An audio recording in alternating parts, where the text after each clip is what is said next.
مسلمانانو کې حضرت ابوبکر صدیق رضی الله عنه لومبی مسلمان دی. او حضرت ابوبکر صدیق عجیبه ده ګورې وروڼو، دې چې څنګه نبی علیه السلام دعوت ورکړ فورا یې وی نورې خبرې به راته نه کې، دلایل به راته نه وی د الله رسوله، یو تپوس به دنه کوم خو وروستو دلایل به نه وی، بس زما دوست دی او زه دې د ډېر نږدې نه پېژنم او چې ته څه وی زه دې ملګری.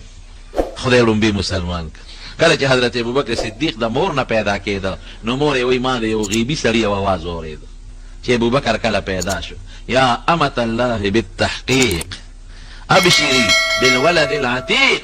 ای د خدای وینځې یقین او تحقیق سره دا خبره واوره، یو پاک زوی خدای درکړه د هغې زیری قبول کا. ابوبکر ورته یادوي یو پاک زوی خدای درکوي د هغې زیری قبول کا. اسمه فی السماء صدیق، اسمان کې به دې فرشتې د صدیق په نوم بلي، صدیق به ورته وایي. وبمحمد فی الغار رفیق، او د محمد صلی الله علیه وسلم سره به د غار ملګری وي. نو صدیق ورته د ډېرو وجو نه وایي، یوه وجه یې دا ده چې څنګه نبي علیه السلام دعوت ورکړو بې د چون او د چرانه، بې د تپوس او د پوښتنې نه، بې د سوچ او د بچار نه، فورا یې په نبي کریم صلی الله علیه وسلم ایمان راوړی. او دی وی د نبي علیه السلام سره زما د ماشوموالي تعلق و. 2 کاله چې حضور پاک مشر و، دی د 38 کالو چې دی مسلمان شوی دی، 2 کاله حضور پاک نه دی کشر دی، هغه ته مشر 2 کاله. وی ما یو 2 واقعې لیدلې وې، ما ته پته وه چې داسې به کېږي. وی یو ځل په یو تجارتي قافله کې تللی وم بهر، وی واپس په قافله کې را روان وم، نو قافله خو به پیاده راتله او په ځنګلونو په بیابانونو کې به روانه وه. نو وی زه څه کار پسې د قافلې نه جدا شم چې رالم قافله رانه تلې وه. ډېر پریشانه شم چې خدای اوس پسې کېږي، قافله ما نه لاړه، لار لرې د څاروي را سره نشته او ما ته لار نه ده معلومه. وی قدرت الهي داسې وکړل چې اوریس شو، باران شو، زول شو، طوفان شو، یخني شوه ډېره زیاته، او زما چې څومره سامان وه ټول قافله کې ده، رپېدم داسې د یخنۍ نه د هوا نه، او یریدم هم چې خدای په کومه لاړ شم.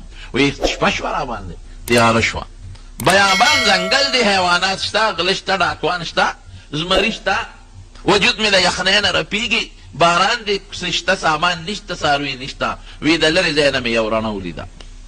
ما وی چې دا رڼا کوم ځای ده دلته به خامخا آبادي وي، ځکه رڼا بغیر د آبادۍ نه نه خو چا به اور بل کړي. دا به وروڼو قانونو چې پخوا به د هر کلي کې به یو لوړه آبادي جوړه کړې وه او په هغې کې به اور د شپې بلو، هغې ته به منار وی د اور ځای. دا اوس هم چې زمونږ په جومات کې دا خلک مناره جوړوي، دا اصل کې منار دی، اوچت ځای ته به یې منار وی، ځکه دا به د اور ځای او پکې به یې اور بلو. دا به یې دې له اور بلو چې که قافله په لاره رواني نو زمونږ دا اور به وویني نو دلته به راشي. دا به د دې نښه وه. نو قافله چې به راله دوی به ورسره تجارت وکړو، څه به یې ترې واخېستل او څه به یې پرې خرڅ کړل، ځکه ټول روزګار به یې په قافلو په تجارتونو. وی ما چې اور ولید مې چې دلته خو چې تکلی شته اور خاصې نه بنېږي، نو هغې پسې ورلم. وی چې ورلم نو هغه یو عبادت خانه وه، یو آبادي ده، او زه د هغې دروازې له ور ورسېدم. دروازه مې وواله، شپه ده او باران دی. یو سړي د دننه نه څوکیدار اواز راکړ، څه چل دی، څوک یې؟ ما وی چې زه مېلمه یم، ما ته ورلرې. وی مونږ خو ماښام دروازه بنده و، سار کولاوه، ور نه شو کولاوه. وی ما ورته د خدای روی مخکې کړه چې د خدای دپاره مسافر یم، یخني مې کېږي، باران دی او قافله رانه لاړه، او د قریشو د مکې بنده یم، د مکې د خلکو به خلکو قدر هغه وخت کې م کوم، ځکه دا خلک به بیت الله له حج عمرې له راتلل. نو ما ورته واسطې مخکې کړې چې زه د مکې او قافله رانه لاړه، سامان په هغې کې لاړ او یخني مې کېږي، د شپې ځای نشته، د خدای دپاره دروازه کولاو کړه. وی سړي نه کولاوله، خو بیا یو بل سړی راغی، هغه د بر نه شونټۍ رڼا را مخامخ کړه. وی ما ته وی د کوم ځای؟ مې چې مېلمه یم د مکې. څوکیدار ته یې وی ور ورته کولاو کړه. وی دروازه یې راته کولاو کړه او یو کوټې ته یې بوتلم، اور یې راته بل که ګرم یې کړم او څادرونه یې را باندې واچول او ډوډۍ را باندې وخوړه او ډېر زیات زما عزت وکړو. داسې عزت یې زما وکړو چې لکه ښه نږدې دوستان مې یا مې خپلوان یې. ډېره تسلیم راکړه چې غم مه کوه، هېڅ فکر چې ونه کړې موږ به د قافلې سره ملګري کړو، مکې ته به دې ورسوي، هېڅ غم چې ونه کړې، لار به درته برابر کړو او ښه په اطمینان شپه تېره کړه. وی موړې م کړم او ګرم یې م کړم او هغې زمانه کې چې د ملاس د کوم سامان و هغه یې م راکړ او ښه شپه مې مزېداره ګرمه تېره کړه. وی سهار وختي پاڅولم، چې پیسولم اقا سړی راغی هغه چې زما مېلمستیا کړې وه او د دې عبادت خانې مشر مولا و، هغه سړی راغی. وی ما ته وی چې راځه، او وی سهار یې را باندې بیا ښه مزېداره ډوډۍ وخوړه او موړی کړم. وی د عبادت خانې سیل یې را باندې شروع کړ. دا زمونږ عبادت خانه ده. د عیسایانو چې د عبادت خانې سیل یې را باندې شروع کړ. وی یو کوټې ته یې بوتلم. وی په کوټه کې چې مې وکتل حیران شوم. خدایه خوب وینم که دا ویښه ده. وی په هغه کوټه کې د کاڼي 3 بوتانو. وی چې ما بوتانو ته وکتل نو د اخي طرف ته بوت زما شکل و ټول. ما چې دا خو زه یم. او د میاس چې کوم بوتو نو هغه د نبي علیه السلام نوم یې واغشت چې دا خو د محمد بوتو صلی الله علیه وسلم. دا د نبوت نه مخکنۍ خبرې دي، دا لکانۍ خبرې دي. او ګس طرف ته بوت ته چې مې وکتل نو زمونږ په کلي کې یو هلک دی چې نوم یې عمر دی، دا د هغه پټو د هغه بوتو. حیران شوم چې خدایه دا 3 بوتان دوی جوړ کړي دي او دی مونږ لیدلي هم نه یو. دی څنګه جوړ کړي دي او دا 3 سین جوړول په دې کوټه کې. وی زه هغه سړي ته ګورم هله ته مسکې ګوري. خدای خوب وینم که ویښه ده. وی ما ته وی چې ولې مې چې حیران شم. وی چې دا بوتان د چا دي پېژنې؟ وی مې چې او دا څوک دی؟ دا اخي طرف ته خو زما دی، زما ډیزاین دی، زما نه رانچر سړی خپل تصویر پېژنې که دا میاس کې د چا دی؟ دا زمونږ په کلي کې یو هلک دی او نوم یې محمد دی صلی الله علیه وسلم. او دا ګس طرف ته د چا دی؟ دا زمونږ یو بل دوست دی عمر یې نوم دی. راځه قصه درته کوم. وی ما د هغه پادري نه تپوس وکړه چې تاسو زمونږ دا بوتان جوړ کړي دي دا ولې جوړول او تاسو مونږ لیدلي یو چې زمونږ بوتان هم جوړول؟ وی نه ما خو تاسو مونږ نه لیدلې. نو تا څنګه جوړ کړل او ولې هم جوړ کړل؟ دې کې څه فلسفه ده. وی هغه وی چې زمونږ په کتابونو کې د آخر زمانې د پیغمبر او د هغه د ملګرو ذکر دی او دا پکې د آخر زمانې د پیغمبر پوره نقشه ده زمونږ په کتابونو کې. نو دا موږ د خپلو کتابونو نه د آخر زمانې د پیغمبر بوت جوړ کړی د هغه نقشه. لیدلې مو نه دی چې څوک دی؟ دا راته لیدلې نه دی. غیبانه د کتاب د نقشې نه هم دا بوت جوړ کړی دی. او د اخي طرف ته به د هغه ړومبی خلیفه او د ګس طرف ته چې د چا بوت دی دا به یې 2م خلیفه.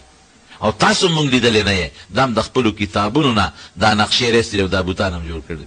زمارو اوس تاسو په دې سوچ وکړئ چې نالیدلې څوک د چا نقشه جوړولی شي؟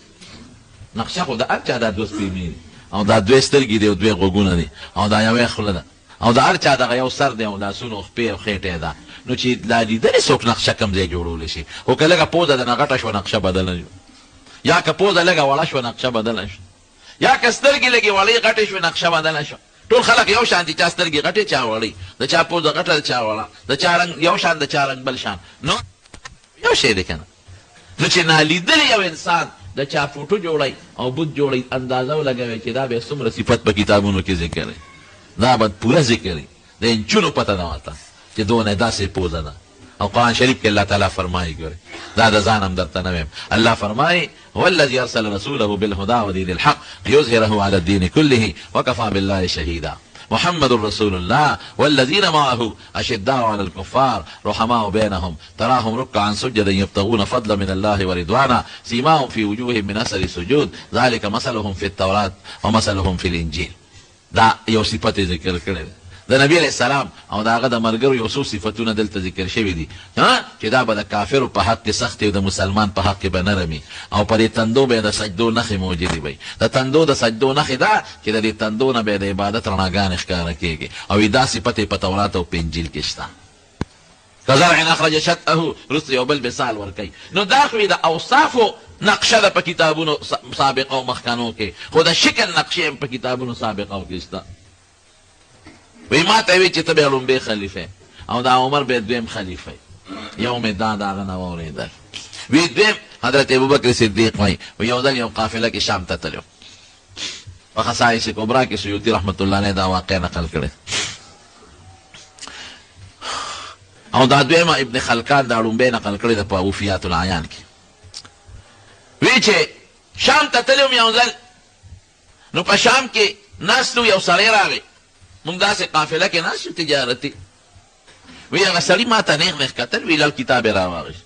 وی کتاب ته هم ګورې او ما ته هم ګورې. وی بیا ما ته راغی کېناستم. وی ما ته وی ستاسو نوم دی؟ ما چې زما خو پلانکي نوم دی.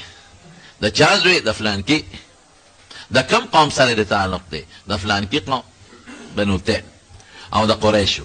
د کم ځای؟ د مکې. وی یاره یو کار وکړه دا روند دې راته لږ وښایه.